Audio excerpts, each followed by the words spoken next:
ফটকা একটা সুন্দর ঝাল ঝাল রেসিপি নিয়ে। তাহলে বন্ধুরা পাশে থাকুন, দেখতে থাকুন আমি কেমন করে বানাচ্ছি।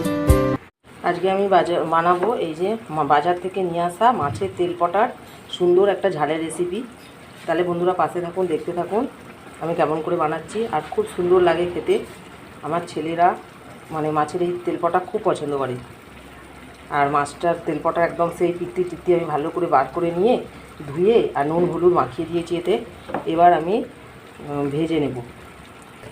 কড়ার মধ্যে দেখুন তেল দিয়ে দিয়েছি।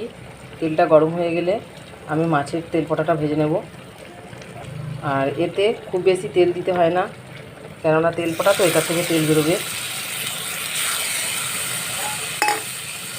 দেখুন বন্ধুরা, আমি তেলপটাটাকে উল্টে উল্টে ভালো করে ভেজে নিচ্ছি। ভালো করে একটু চিপে ভেজে নিতে হবে ভেতরের দিকে, তাহলে ভালো করে ভাজা হয়ে যাবে।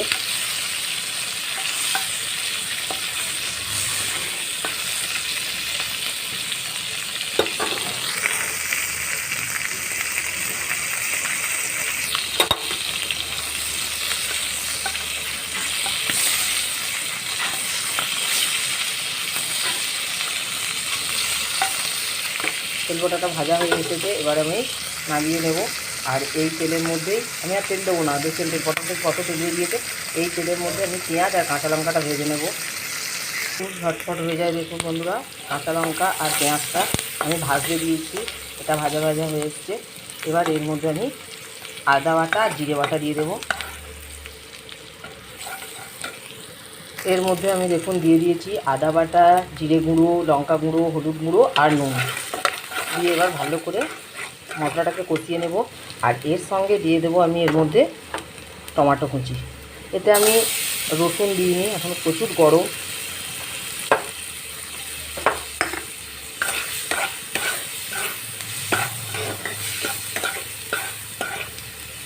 ভালো করে হালকা ফ্লেমে কষিয়ে নেব। দেখুন মশলাটা আমার ভালো করে কষানো হয়ে গেছে। এবার এর মধ্যে আমি জল দিয়ে দেবো। জলটা খুব বেশি দেবো না, সামান্য করেই জল দেবো।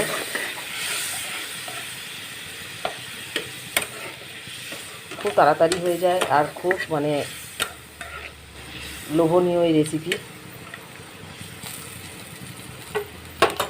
দিয়ে আমি ঢাকা দিয়ে এটাকে ফুটতে দেব। দেখুন বন্ধুরা, ঝোলটা একেবারে ফুটে গেছে।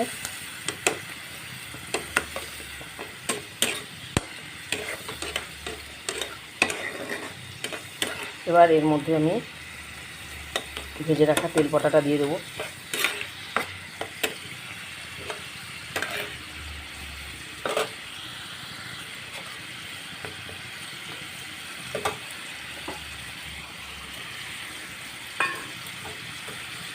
এই তেলপটা ভাজা খেতেও ভালো লাগে।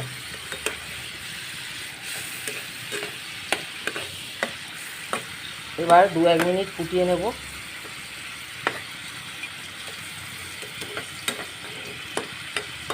তারপর একটা পাত্রে ঢেলে আপনাদের দেখাচ্ছি।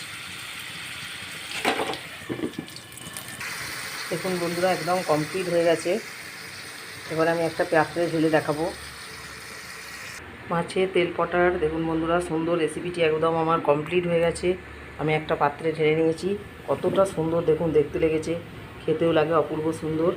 আপনারা নিশ্চয়ই বাড়িতে ট্রাই করবেন।